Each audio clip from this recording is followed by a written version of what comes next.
Why were Acheson and Bevin key to forming NATO? Imagine a world just after World War II, torn between hope for peace and fear of new conflicts. Europe was exhausted, and the Soviet Union was expanding its influence.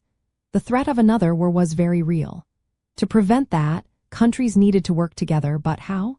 That's where two men, Dean Acheson and Ernest Bevin, come into the picture. They played big roles in shaping what would become the North Atlantic Treaty Organization. Ernest Bevin was the British Foreign Secretary. He saw the danger of Soviet expansion and believed the West needed a united front. Bevin wanted Britain to team up with other Western countries and the United States to create a strong alliance.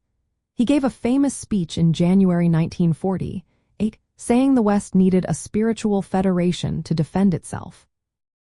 Bevin's idea was to build a network of alliances among Western European nations, mainly to stop any future threats from Germany or the Soviet Union.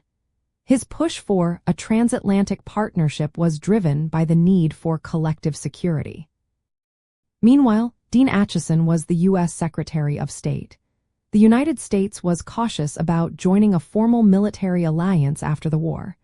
They didn't want to get involved in another European conflict. But Acheson believed that the United States had a role to play in defending democracy and stopping Soviet expansion. He worked closely with European leaders to draft the treaty that would become NATO.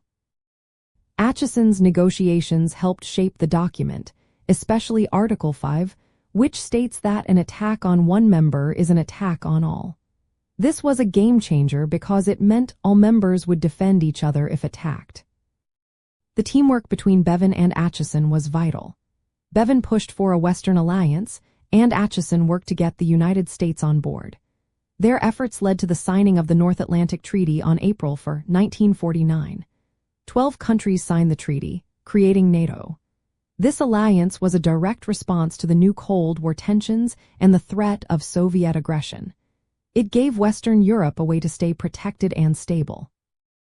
In the end, Bevin and Acheson's roles show how diplomacy and cooperation can shape history. Their work helped create a lasting security pact that still influences Europe today. Without their leadership and vision, NATO might never have come into existence.